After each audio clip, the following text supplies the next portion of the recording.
Friends, colleagues, recently a woman came to see me, quite an older lady, and she told me about her figure. She said, I'm like an egg on legs. She said, I basically have almost no waist at all. I have these really thin legs, thin arms, but my torso, on the contrary, is quite massive. And this is actually a very common story. I'm sure that if you look around you today, you'll definitely remember someone who has a really massive body overall, but with distinctly thin arms and legs. Today, we're going to talk about the key action you need to take if you happen to recognize yourself in this body type. Not only is it not very attractive, although maybe some people like it, but on top of that, it's actually quite harmful. Because now I'm going to explain how it develops and you'll understand why it's harmful. First of all, our model Olga is going to help us. Olga, what's the difference between a human and a chicken?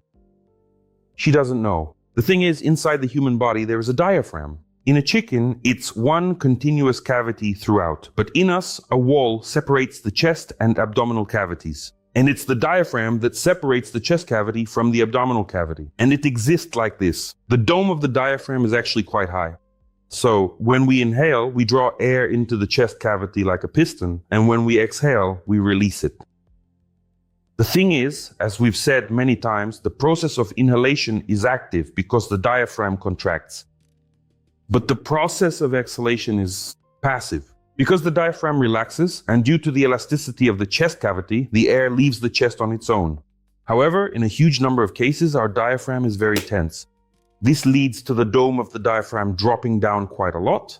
It moves downward, pressing onto the internal organs, which are displaced downward. The internal organs have nowhere to go, so they move forward. This leads to the formation of a separation of the linea alba, resulting in this kind of hernia. In addition to this, all sorts of hemorrhoids and all sorts of varicose veins develop. A huge number of problems arise because we push the intestines downward, and the intestines begin to become inflamed. The inflammation spreads to the genitourinary system. In short, it's a disaster. But most importantly, our blood circulation in the lower limbs is disrupted. That is, the muscles of the lower limbs do not receive a normal amount of blood. Blood circulation from the lower limbs is impaired because there's nowhere for it to go. Everything here is occupied by internal organs that have been pushed downward by the diaphragm.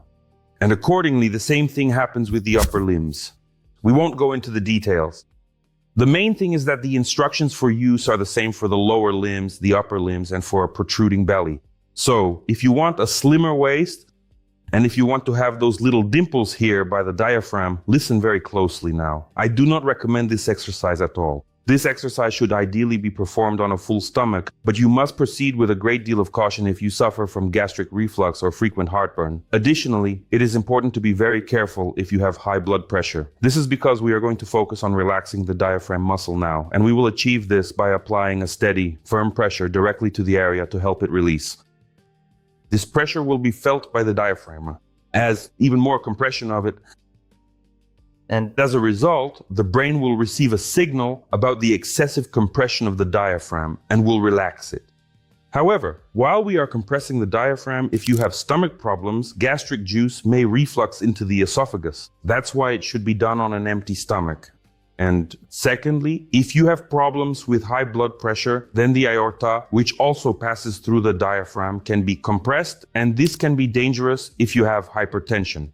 So start carefully and slowly. That's how it works. We will find the costal arches together. These are the structures that separate our chest cavity.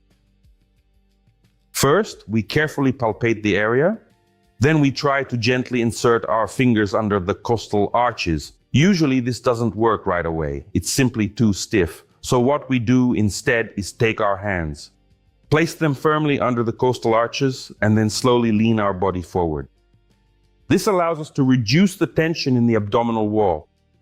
And then we firmly brace both of our forearms against our legs, right in front of us. You need to bend forward, so to speak.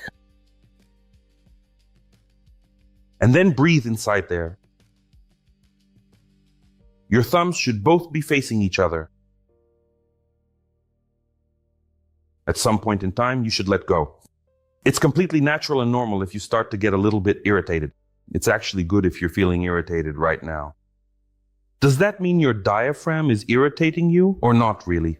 It hurts? It hurts. It's kind of upsetting, basically.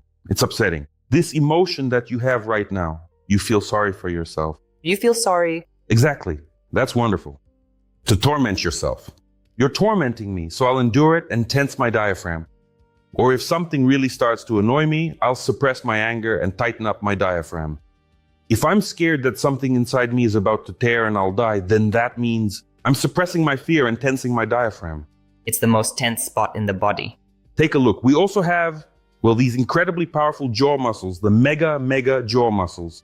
Write about that in the comments sometime. We'll shoot another video. So, take a look here. You have the option to place your hands very close together, set them a bit wider than that, or even position them really wide apart. To begin this exercise, we are going to start with our hands placed at a specific distance of exactly 2 palms width apart from each other.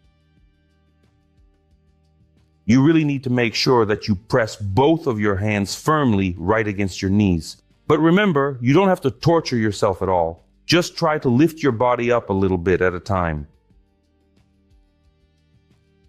You just need to walk right up to the very outer edge of the mounting pressure, to the very threshold. It's not painful anymore. But the body is still actively doing something, and that's the essential key to the effectiveness of this practice. Take your time and perform it mindfully. Now, if you lower yourself a bit more, relax your head. And slowly lift yourself up just a little. Don't use your back or your head. Right here, just like this, lower your head. Then just like this, just a little bit. When you do it separately, it works perfectly fine. But when you put them together, it simply doesn't. And at some point, there will be more and more tension, building up tension. And then you finally get this sudden release. The second step is to position yourself in the center, right in the middle. Exactly in the middle.